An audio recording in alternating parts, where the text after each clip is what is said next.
Books aren't the only thing that you can swap at the Frankford Library. Their Take a Plant, Leave a Plant program is helping the community grow in a whole new way. Here to tell us more about it, we have Adult Coordinator Deb Kleiner here today. How are you doing, Deb? I am doing great. It's a glorious day, and how can you not have fun talking about plants? Yes, I know. It is absolutely beautiful outside, so we're out here. And Deb, tell us more about these plants. I mean, how did the Take a Plant, Leave a Plant program begin? Sure.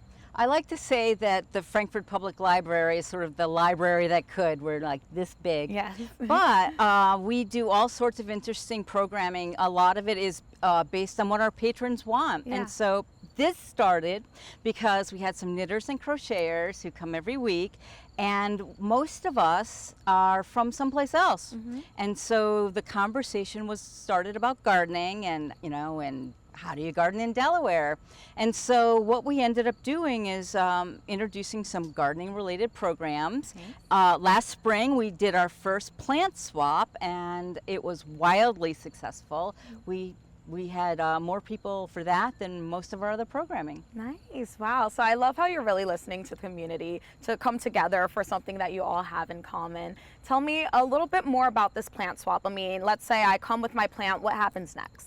Well, first of all, I want to make sure that you understand you don't need to come with your plant. Really? We are happy to get you started. Mm-hmm. I know lots of folks bring a lot more than one plant, Mm-hmm. and so you don't even need to bring anything. Nice. You can just come and hang out and talk gardening. We're happy with that. Perfect. So, but how it works is you can bring plants if you mark them and say what they are, like this one. Mm-hmm. That's great, but if you don't, that's okay too. So yeah, so you bring a plant, you can look around, I'm like, oh, I want some native plants, see what people brought. And then this year we actually expanded it, with the fall we expanded it so it's anything gardening. Mm. So if you want to, for example, I was doing some gardening and realized that one does not need 10 trowels.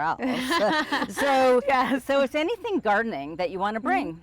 That's great. I feel like that's a great way for really people of all levels to really come together, whether you're a beginner, like you said, you don't have to bring anything at all, or if you do have some like seeds that you can bring, gardening materials, like you said, that you can bring. So that's a great way to bring everybody together for their love of gardening.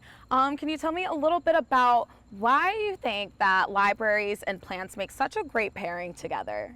Like you said, our library is all about community and building community. Mm-hmm. So we have what people think of as traditional library.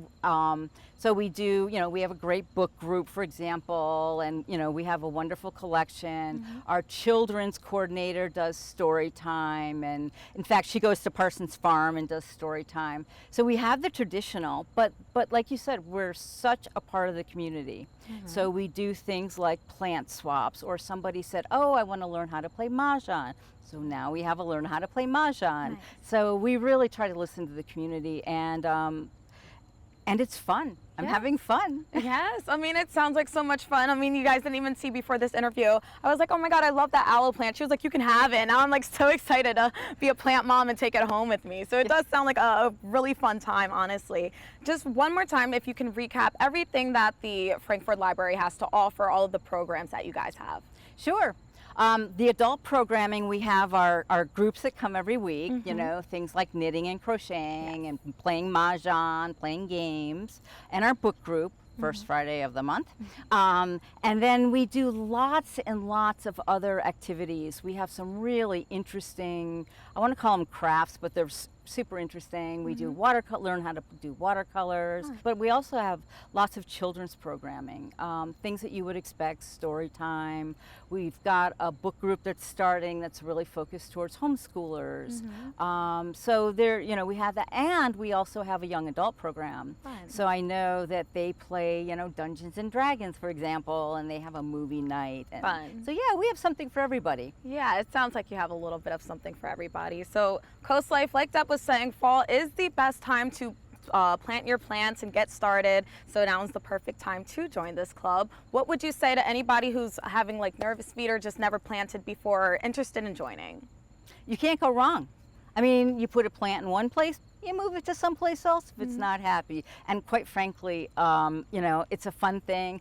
And people have shown it's a health benefit to Yeah. go outside, garden, and you can do it at any level. In fact, some of these are indoor plants. And so, you know, if you don't want to venture out and try some of the outdoor plants, take an aloe plant Yes. inside. Perfect. Well, Deb, thank you so much for coming on today, for bringing all of these beautiful plants. You're very welcome, and we hope to see you Saturday between 9 and 11. Yes, CoastLife, go check them out. Between books and blooms, the Frankford Library is showing that it's more than just a place to read, but it's also a place to come and connect. So don't go anywhere, because CoastLife's connecting you to more when we get back.